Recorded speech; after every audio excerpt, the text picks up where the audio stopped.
La noche del 18 de julio del 36, en la Puerta del Sol de Madrid, en el edificio de la Comunidad de Madrid de hoy, en el Salón Canalejas, ella lee una consigna que está considerada uno de los grandes discursos políticos del siglo XX.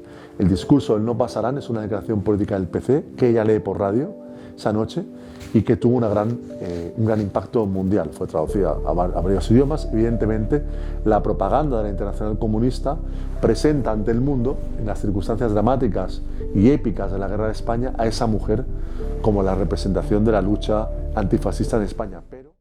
Mi nombre es Mario Amorós, soy historiador y periodista.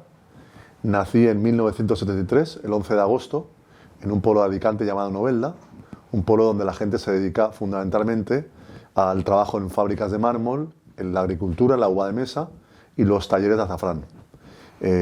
Mi padre era trabajador de la construcción, mi madre hizo varios trabajos, desde tener una tienda a otras cosas, y yo nací en el año 73. Mis primeros recuerdos son principios de los años 80, no me acuerdo de nada. Entré en el colegio público en el año 79. Mi libreta escolar aún tiene el escudo franquista, a pesar de que entré en el año 79 ya en democracia. Eso siempre me llama la atención cuando veo los papeles del colegio, ¿no? Y en relación con la memoria histórica, yo diría que mi primer recuerdo era cuando en verano, creo que era en verano, venía el tío Quitet, el tío de Francia. Nunca me explicaron por qué mi tío se había ido a Francia. Yo recuerdo a un señor mayor, hermano de mi abuelo, llamado Francisco Amorós Alarcón, que venía de Francia y era motivo de alegría en la familia. Nunca supe nada más. Mi padre fue militante comunista en Alicante en los años 70, fue miembro del comité provincial del PC en Alicante el año 76-77, cuando el Partido Comunista era un partido de masas, como todos sabemos en la transición, y al lado de él sus camaradas eran personas muy representativas de la sociedad alicantina.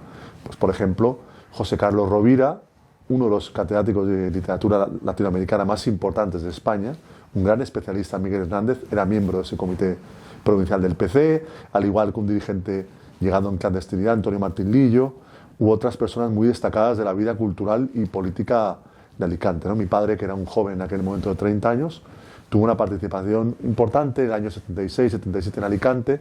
Fue, por ejemplo, también concejal comunista en la primera corporación democrática elegida en abril del año 79. Por tanto, yo crecí escuchando hablar a mi padre de las reuniones en Alicante del Partido Comunista.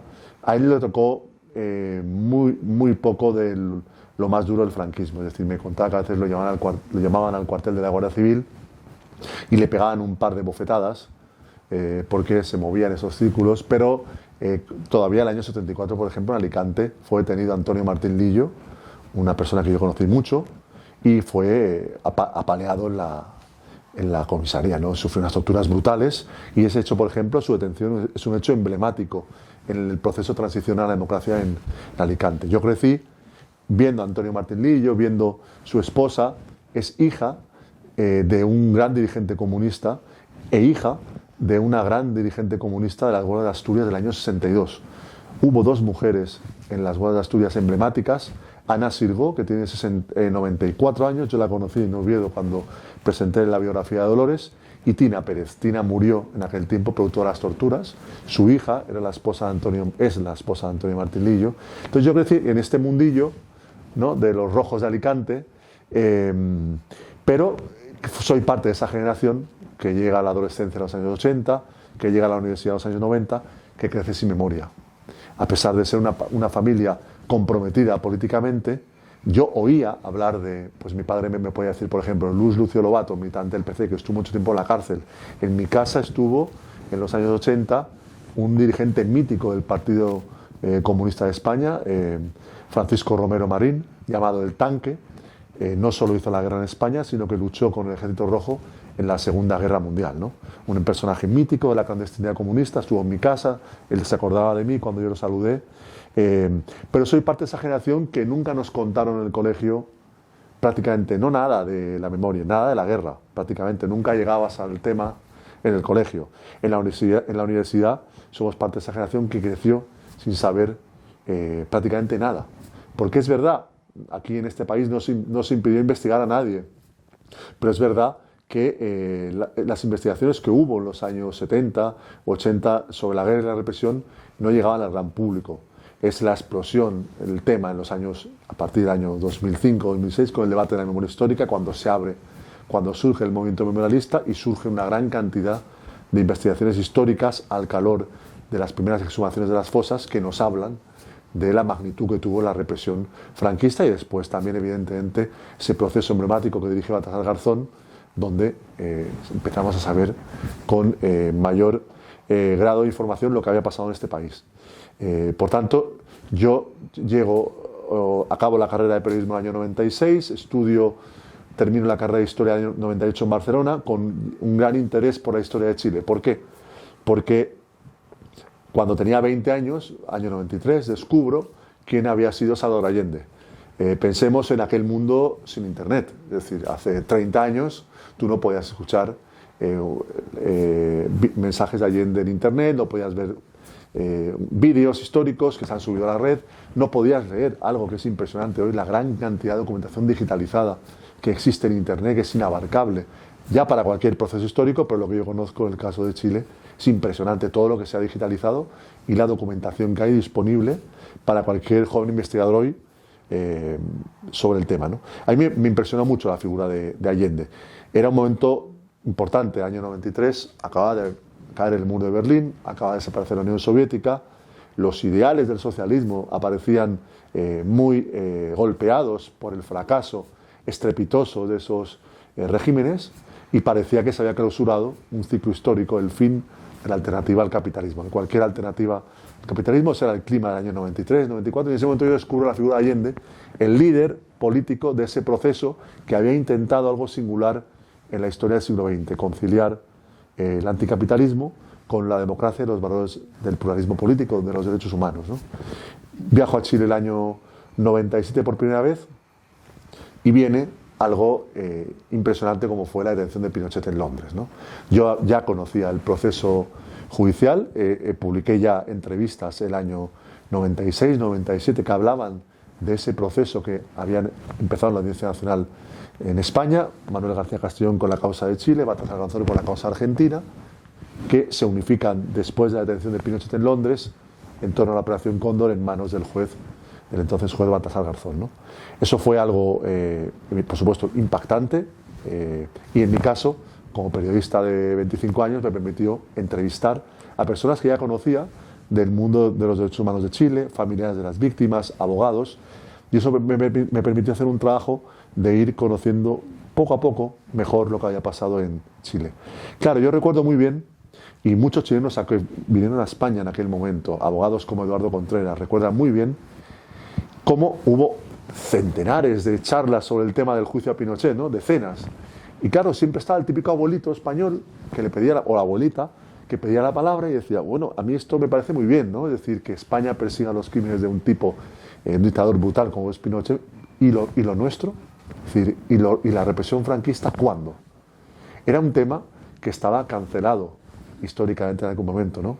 En mi caso, por ejemplo, yo pensándolo mucho después, ¿no? Es decir, ¿cómo es posible que yo me haya dedicado a la historia de Chile, que tenga un libro, por ejemplo, que está disponible en Internet, se puede descargar, que se llama Después de la lluvia, Chile, la memoria herida, donde entrevisté a 86 familiares y compañeros de víctimas de la represión de Pinochet entre el año 73 y 78.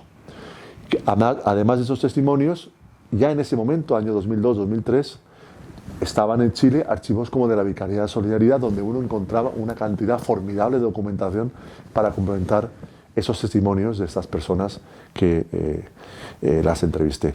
En cambio, nunca en aquel momento hice nada de trabajo como historiador sobre la represión franquista. En mi caso hubo un momento importante y es la muerte de mi padre en el año 2005, un proceso muy duro en términos familiares. Mi padre estuvo enfermo un año de cáncer, fue un sufrimiento físico espantoso y cuando él fallece escribo un libro sobre mi pueblo, un libro muy bonito para mí que se llama, que también está en Internet, Novela de la transición a la memoria. Y es interesante el trabajo porque yo ahí entrevisté a 15 personas representativas de la política de mi pueblo en los años 70, desde la derecha y los empresarios locales hasta la izquierda y los sindicatos, socialistas, comunistas, UCD, Alianza Popular y sindicatos de obreros industriales, de campesinos y los empresarios, ¿no? Y ahí yo me entero, haciendo ese libro, que mi tío Quitet, el tío de Francia, se había ido al exilio de Alicante en los últimos días de la guerra, en aquel famoso barco, el Stambrook, que fue el que se llevó a más de 2.000 personas yendo ladeado de Alicante a Orán. Decenas de miles, entre ellas, por ejemplo, Marco Sana, se quedaron abandonadas en el puerto de Alicante a expensas de la represión franquista. Fueron encarcelados en los campos de concentración de Alicante y cada uno pasó sus penalidades. Entonces yo me enteré que mi tío Quitet de Francia era uno, y hoy está digitalizado en internet los pasajeros de ese barco, que es emblemático en Alicante, que ha habido un gran trabajo en Alicante de recuperación de la memoria y de homenaje a esas personas. El capitán se llama Archibald Dickinson, era escocés, que salvaron a más de 2.000 personas, ¿no? Y yo me enteré con asombro que mi tío había sido una de ellas, junto con otras personas importantes de mi pueblo, del Frente Popular. Después, por ejemplo, este verano, que tuve que estar en el mes de agosto en Madrid, fui a un archivo militar de la defensa en Moncloa.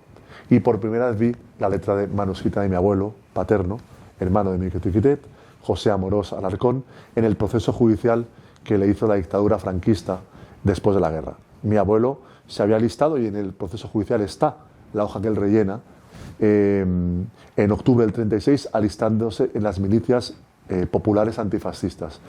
Y fijaos, ese papel donde él rellena 3-4 datos personales es impresionante, porque él pone ahí octubre del 36, número de hijos, y pone 3. Ese tercero significa que un tío mío, del que mi padre siempre me habló, que tuvo un hermanito que murió con apenas unos meses, gracias a ese papel de mi abuelo que vi por primera vez, podemos saber cuándo nació ese tío mío, que se llamaba Taelman, en honor a un dirigente comunista alemán, y al que le dedico el libro de Pasionaria junto con 2 tíos míos, ¿no? O sea que la memoria no solo tiene importancia para los valores de la democracia, sino también muchas veces para las familias, permite poco a poco ir reconstruyendo aspectos de la familia que yo he crecido oyendo hablar de ese tío mío Taelman. Nunca supe nada de él, hay una foto con mis abuelos, pero gracias a ese papel sabemos que nació el año 36. También, por ejemplo, al calor de ese trabajo, encontré en Chile el año 2015, en el Archivo Nacional de Chile, 11 cartas inéditas del poeta Miguel Hernández, uno de los grandes poetas españoles.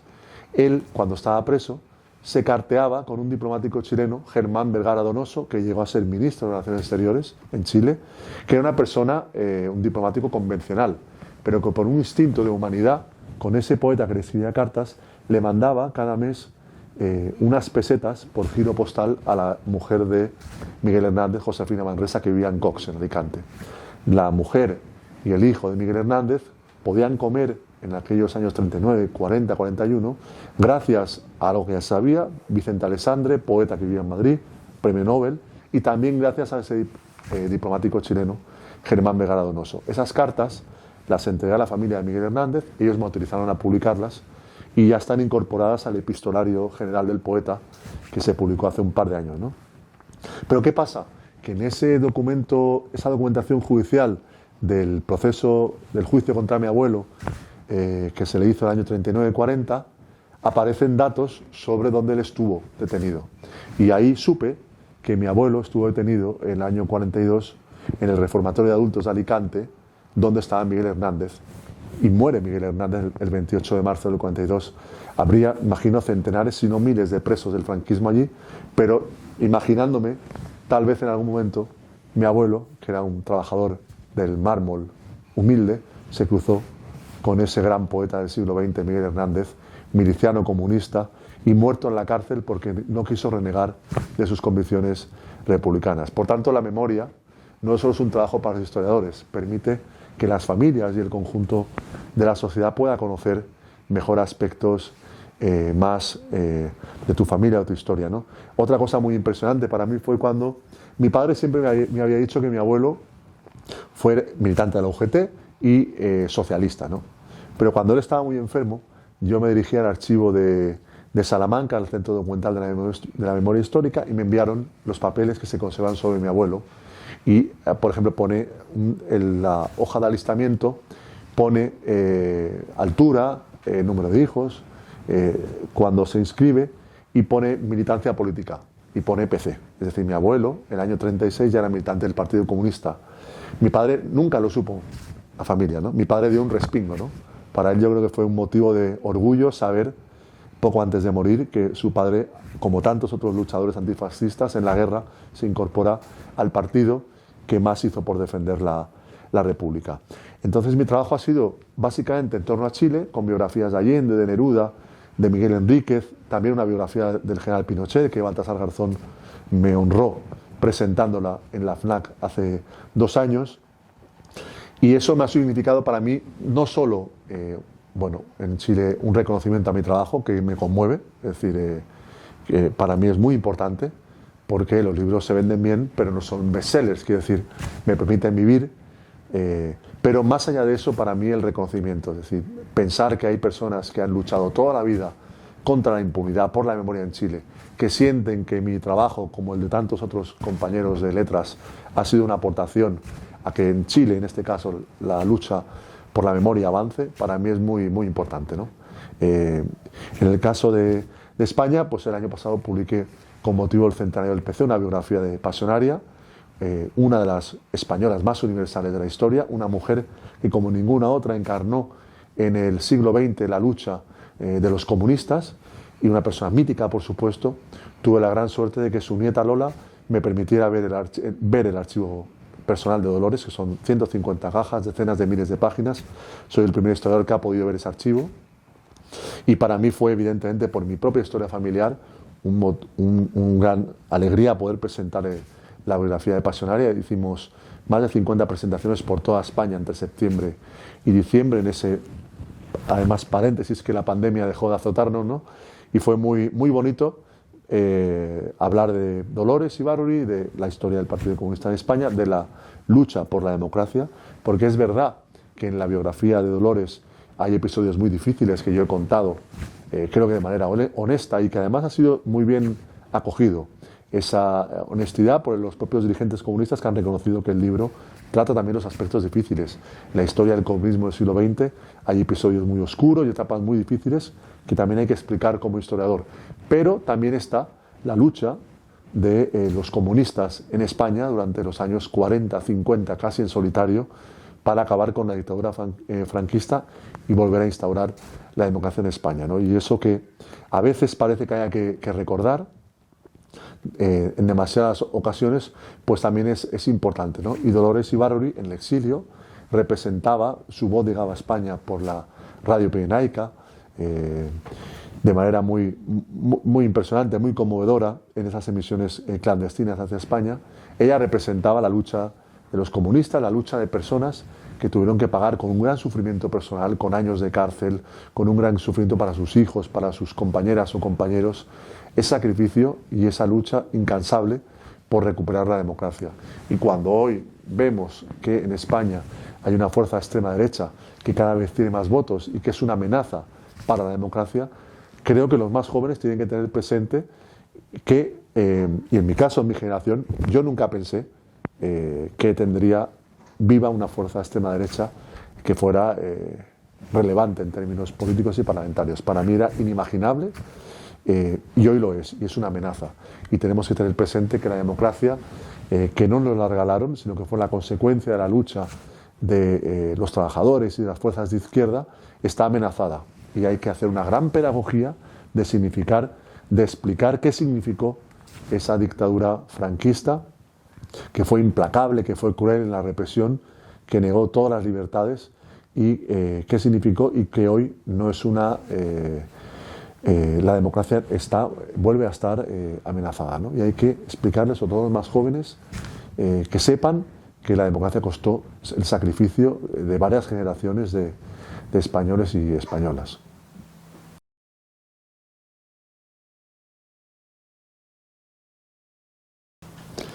Dolores Ibárruri nació en la cuenca minera vizcaína, lo que era la cuenca minera vizcaína, en Gallarta, a 10-12 kilómetros de Bilbao, en 1895. En eso que hemos estudiado todos en el colegio, de la España de la Restauración, ¿no? La España de Cánovas y Sagasta, y ella nace en un tiempo histórico muy importante y en un lugar que le marca. En un tiempo histórico es el apogeo de la minería del hierro en Vizcaya. Es el momento, Bilbao en 1877 era un pueblo de 30.000 habitantes. Cuando empieza a explotarse el hierro, surgen las industrias siderúrgicas, surgen las marina mercante para trasladar el hierro a los puertos del norte de Europa, se desarrolla el capitalismo vizcaíno, ese capitalismo tan importante en la historia de España hasta el día de hoy, y nace también un movimiento obrero formidable en Vizcaya, un movimiento obrero socialista, en torno a la UGT y al Partido Socialista Obrero Español, que acoge, que organiza a los trabajadores de esa zona minera donde nace Dolores Ibarruri. Ella nace además, curiosamente, en una familia de derechas, conservadora, carlista. El carlismo tuvo una gran importancia en Euskadi, hubo 3 guerras carlistas en la España del siglo XIX.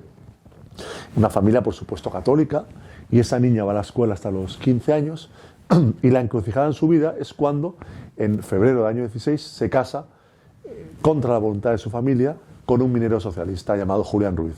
Se casa con un hombre de escasa instrucción, pero con una voluntad de lucha formidable. Un hombre, un muchacho, que desde los 10-11 años trabaja en la mina, está organizado políticamente y sindicalmente en el PSOE y en la UGT, y Julián Ruiz convierte a Dolores Ibarruri en pasionaria. Esa mujer católica que se casa el año 16, que tiene a su primera hija Esther en diciembre del año 16, ya está en agosto del 17 participando en el comité de huelga de la gran huelga general de agosto del 17 en Vizcaya, ayudando a los compañeros represaliados por el ejército. Ingresa en el Partido Socialista Obrero Español en el momento en que se produce en Rusia el triunfo de la revolución bolchevique, y que abre el debate en todo el movimiento obrero internacional sobre la adhesión a la Internacional Comunista, creada en el año 19 por Lenin de Moscú. Es un debate apasionante que recorre todos los partidos socialistas, y en el caso de España es un debate que dura 3 años, prácticamente, con varios congresos extraordinarios del PSOE. Y en el caso de Dolores y su compañero Julián Ruiz, ellos vivían en el pueblo llamado Musquiz, entonces más conocido como Somorrostro. La agrupación socialista de Musquiz, de ese pueblo de Vizcaya,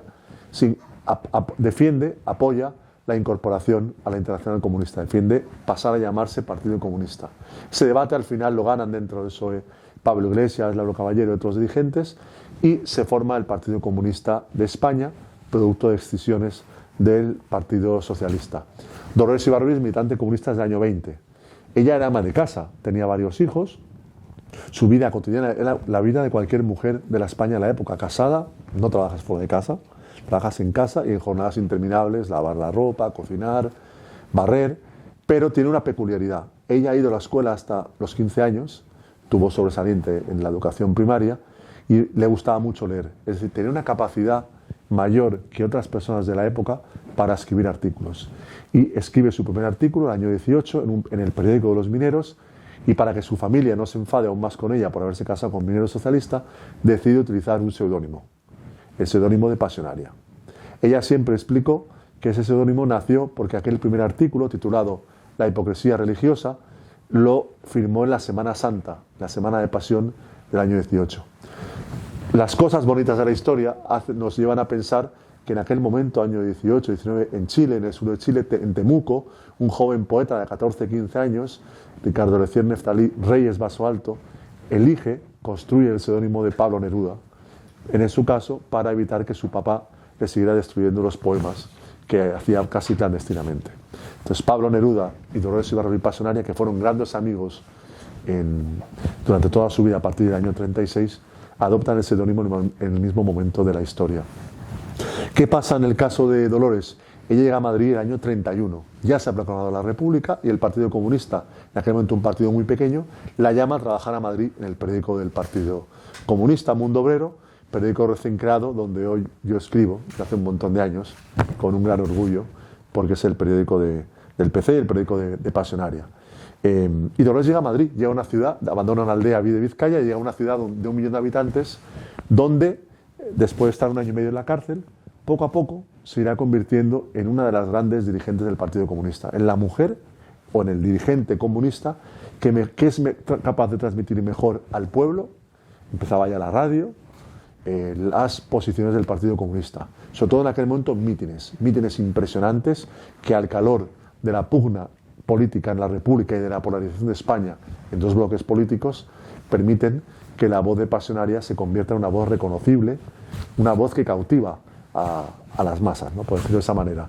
Dolores tenía una voz impresionante. La verdad que si ustedes ven en YouTube los pocos vídeos que hay, el mitin de París de junio del año 71, donde Pasionaria tiene 76 años, una anciana de 76 años capaz de hablar con una fuerza que incluso cuando ves ese vídeo, como yo lo he visto decenas de veces, se te pone la piel de punta, ¿no?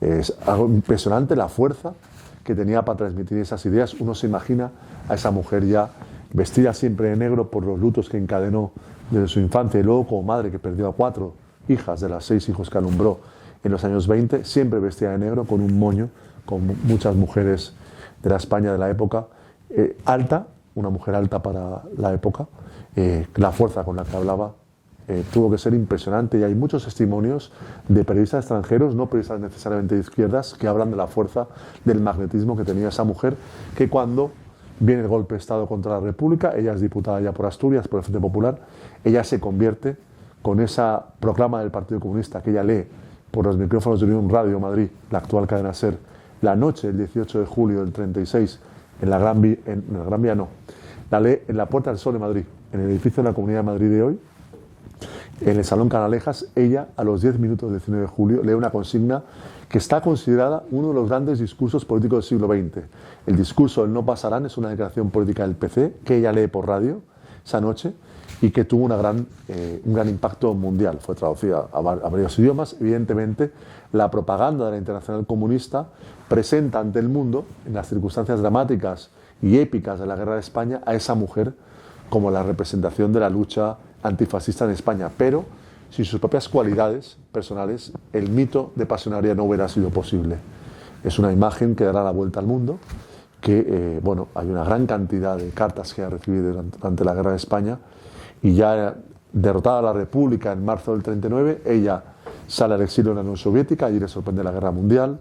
Su papel en la Guerra Mundial fue verdaderamente impresionante. Leer discursos por radio a partir del año 41, se conservan miles de discursos, tanto en el archivo histórico del Partido Comunista, que está en la Universidad Complutense de Madrid, como en el archivo personal de Dolores, que tiene su nieta Lola, de la Guerra Mundial. Uno puede leer la Guerra Mundial día a día prácticamente, desde la óptica de Pasionaria y desde el discurso del Partido Comunista de España. Hay discursos memorables y esa figura de Dolores se convierte. Ella fue seguramente en el siglo XX la mujer que mejor representó ante el mundo la causa del comunismo, ¿no? Es decir, en Chile, en Italia, en Francia, en Japón, en la Unión Soviética, en Estados Unidos, en Inglaterra, en Glasgow, Escocia, hay una escultura impresionante de Pasionaria en el río, en Glasgow, levantando los brazos hacia el cielo en recuerdo de las brigadas internacionales. Fue un mito político del siglo XX, como todos los mitos, como Allende, lo que yo he trabajado, como Neruda también fue un mito político y poético. Tiene aspectos evidentemente de idealización, aspectos de representación en su figura de los anhelos y de las esperanzas de millones de personas, ¿no? Y cuando ella vuelve a España después de 40 años de exilio, con el temor de tantos exiliados españoles de morir en el destierro, lejos de España, ella vuelve en mayo del 77 y la propia figura de Dolores en el Parlamento o bajando la escalera del avión en Barajas representa lo que es la transición española. Su imagen está en cualquier selección de fotografías de la transición en España, porque su presencia en las Cortes Democráticas con Rafael Alberti como vicepresidentes de las mesas de edad, o su saludo al presidente Adolfo Suárez, son estampas de la transición a la democracia. Y de nuevo la generosidad de esos refugiados que volvieron sin rencor, sin odio, a pesar de lo que significó la dictadura y tanto el exilio y la represión contra las fuerzas de izquierda de España, que fueron capaces de hacer renuncias muy importantes, porque el Partido Comunista de España, desde el año 56, antes que la propia Iglesia Católica, empieza a hablar de la reconciliación nacional. Empieza a hablar de algo que jurídicamente y desde el punto de vista de los derechos humanos y del derecho internacional de derechos humanos es complicado, un tema muy complicado, que es pasar página. Algo que fue así. El Partido Comunista habla de la reconciliación nacional, de pasar página a la tragedia de la guerra, y recordemos que evidentemente en octubre del año 77, 3 meses después de la constitución de las Cortes Democráticas, se aprueba la ley de amnistía. Y es Marcelino Camacho, que había estado 12 años en la cárcel, quien en nombre del Grupo Parlamentario Comunista defiende el apoyo a una ley de amnistía que tenía en uno de sus acápites la amnistía también de los represores de la dictadura. Es un tema muy difícil que en aquel momento hay que entender que la amenaza de una involución democrática en España no era ninguna broma, había un peligro, como se vio el 23F, de sectores muy duros. El franquismo siguió en la judicatura, siguió en el ejército, siguió en la policía, los jueces, policías y militares franquistas se reciclaron en jueces, militares y policías democráticos, y eso explica, bueno, la impunidad, lo que se ha llamado el modelo español de impunidad, que es una impunidad que duele, porque no solo es la impunidad de los crímenes de los años 40, de la guerra, sino es la impunidad de los torturadores de la Puerta del Sol o de la comisaría de Fernando el Católico en Valencia, que torturaron a jóvenes, luchadores, obreros, estudiantes, antifranquistas en los años 70, ¿no? Claro, yo tengo las dos visiones, el caso de Chile y el caso de España. En el caso de España tengo, por ejemplo, un libro, El Hilo Rojo, Memorias de dos familias obreras, es la historia de dos familias obreras de Valencia. Algunos de esos muchachos y muchachas fueron detenidos y torturados o encarcelados por participar en la lucha por la democracia. También tengo el libro Argentina contra Franco, es el único libro publicado sobre la querella argentina contra el franquismo. Después del cierre de la causa en España y de la salida de la tercera razón del Poder Judicial, se abre, como sabemos, la querella en Argentina, ¿no? Entrevisté para ese libro también a 14, 15 militantes antifranquistas del PC, de la Liga Comunista Revolucionaria, del FRAP y otros partidos de izquierda que fueron torturados en la Puerta del Sol de Madrid en los años 70 por Vil Niño y por otros represores, ¿no? Bueno, es algo verdaderamente impresionante. Son represores que algunos de ellos están vivos aún hoy, ¿no? Y que no solo no tuvieron que rendir cuentas, sino que además fueron ascendidos en democracia, ¿no? Algo muy doloroso, muy difícilmente explicable, porque evidentemente desde el punto de vista de los derechos humanos y del derecho de los derechos humanos, en el que yo no soy especialista, son crímenes que no prescriben, no se pueden amnistiar, son crímenes de lesa humanidad, que la propia Audiencia Nacional, que en octubre del año 98 dice que España es competente para juzgar a Pinochet, esa misma Audiencia Nacional dijo en el año 2014, 2015, que España no podía juzgar a represores españoles, ¿no? Algo difícilmente explicable, pero que ahí hay un gran trabajo, al menos, de pedagogía. Es impresentable que las miles de personas que pasean por la Puerta del Sol no vean una placa que diga que en esos subterráneos, en esos sótanos, miles de luchadores por la democracia sufrieron tormento, fueron ultrajados, fueron torturados por la dictadura franquista. Eso que en tantos y tantos países se ha logrado, ¿para qué decir, para los que nos oyen, si supieran la cantidad de memoriales que se han construido en Chile a lo largo de toda la geografía, producto de la lucha de ese movimiento de derechos humanos, y que son lugares que hacen bien a la sociedad?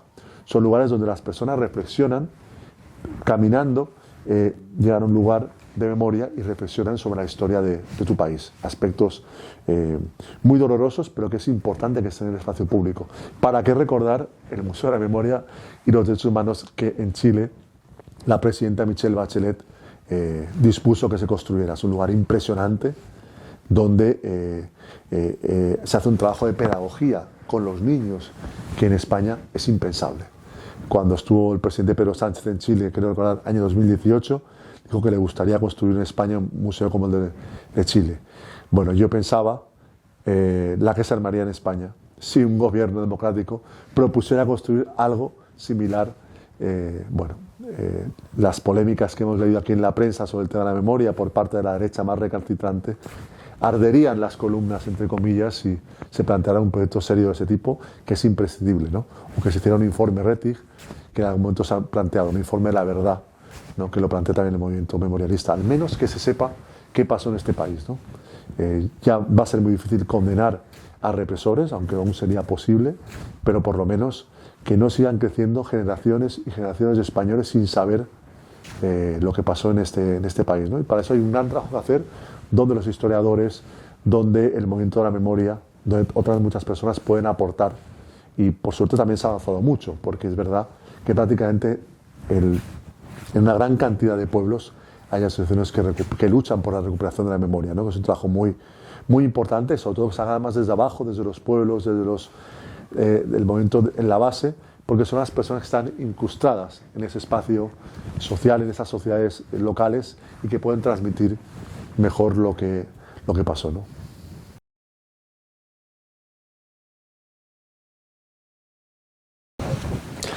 La memoria y la historia, además, es un campo fascinante, ¿no? Por ejemplo, septiembre del año 98, está un señor en Santiago de Chile llamado Víctor Pey leyendo el periódico y ve una noticia breve que dice que Augusto Pinochet, en aquel momento senador vitalicio de la República de Chile, estaba paseando en Londres de compras.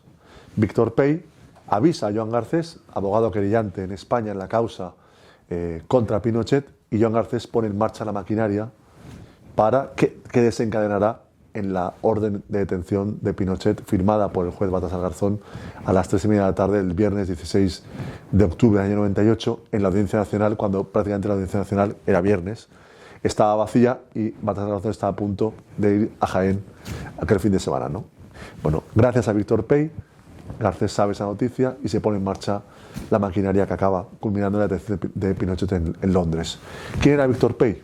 Víctor Pey era un joven ingeniero español, militante del sindicato anarquista CNT, la Confederación Nacional del Trabajo, que participa en la guerra de España, que sale al exilio con centenares de miles de refugiados españoles en el invierno del 39, cuando la residencia de la República se desploma en Cataluña, y acaba en los campos de concentración. Pablo Neruda, en aquel momento cónsul especial para la inmigración española, está en Francia organizando lo que será la expedición del Winnipeg. El traslado en barco, en un barco llamado Winnipeg, propiedad del Partido Comunista Francés, que sale del puerto del muelle Trompe-l'Œil en Pauillac, cerca de Burdeos, el 2 de agosto del año 39. Sale ese barco con más de 2.000 refugiados republicanos a bordo, como tantos barcos salieron en aquel momento para sacar a refugiados republicanos de Francia, y llega al puerto de Valparaíso la noche del 1 de septiembre del 39, sábado, cuando empieza la Guerra Mundial en Europa, después de la invasión nazi de Polonia. Víctor Pey llega en ese barco. Será con el tiempo uno de los grandes amigos de Salvador Allende. El presidente Allende, la mañana del 11 de septiembre desde La Moneda, pocas horas antes de poner fin a su vida ante el triunfo del golpe de Estado, telefonea a Víctor Pey y le pide que cuide de su familia y le transmite otras cosas personales que Víctor Pey nunca quiso contar, pero que son muy... Él se emocionaba cuando lo recordaba. Víctor Pey, que había llegado a Chile gracias a Pablo Neruda y al gobierno del Frente Popular en Chile, del presidente don Pedro Aguirre Cerda, el año 48, cuando Neruda es senador comunista, en Chile viene la ilegalización del Partido Comunista por parte del gobierno del presidente Gabriel González Videla, que traiciona a los comunistas que le habían apoyado, y traiciona a Neruda, que había sido el jefe de propaganda de su campaña presidencial el año 46. Neruda denuncia esa traición en un artículo publicado en un periódico de Venezuela, El Nacional, y hace un discurso, su último discurso como senador, el 6 de enero del año 48, un discurso titulado Yo acuso a la traición de ese presidente. Neruda pasa a la clandestinidad en enero del año 48, junto con su compañera, con Delia del Carril. ¿Quién la coge? Primero, en su casa, Víctor Pey. Y será Víctor Pey quien conoce a un hombre, Enrique Bellet, que trabaja en unos aserraderos del sur, cerca de Valdivia, en el sur de Chile, quien idea el plan de la fuga clandestina de Neruda de Chile a caballo por la cordillera en marzo-abril del 49. Un hecho increíble, el poeta saliendo a caballo hacia Argentina por la cordillera de los Andes, acompañado por dos arrieros, por dos hombres de las montañas, pero no solo eso, él lleva en su equipaje una de las copias del Canto General. Imaginaos a Neruda a caballo con una copia del Canto General que se publicará un año después, marzo del año 50, la edición Príncipe en México, un libro maravilloso que lo pueden ver en la Biblioteca Nacional de España. Una de esos ejemplares de la edición Príncipe, yo ayer lo estuve viendo en la Biblioteca Nacional con una persona muy, muy querida para mí. Estuve viendo esa edición Príncipe del Canto General, que Neruda saca el manuscrito por la cordillera y lo saca.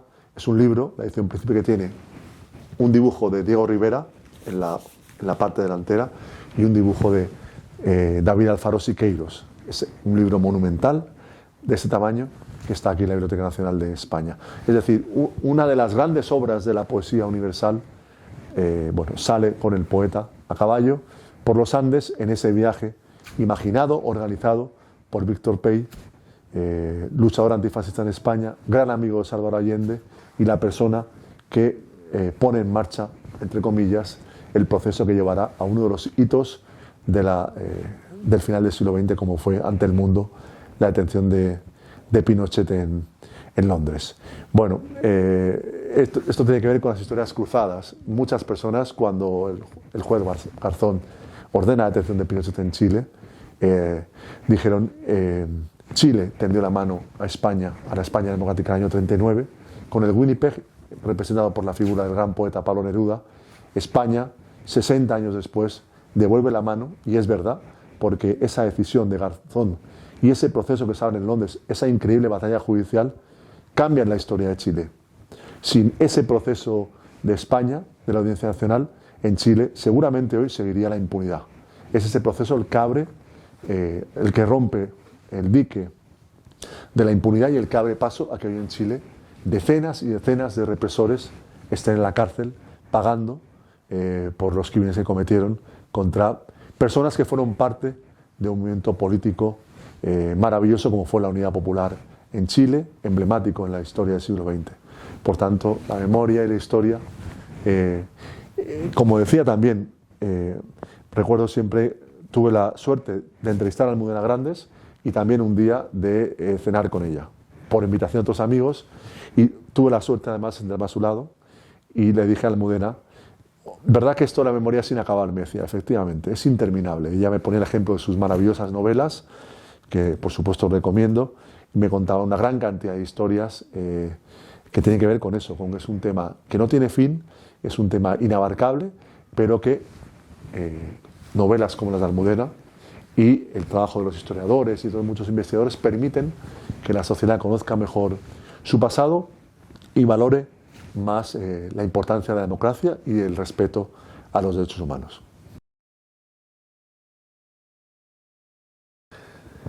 Soy parte también de esa generación de jóvenes que creció con un relato edulcorado de la transición, un relato de una transición ejemplar ante el mundo, ¿no?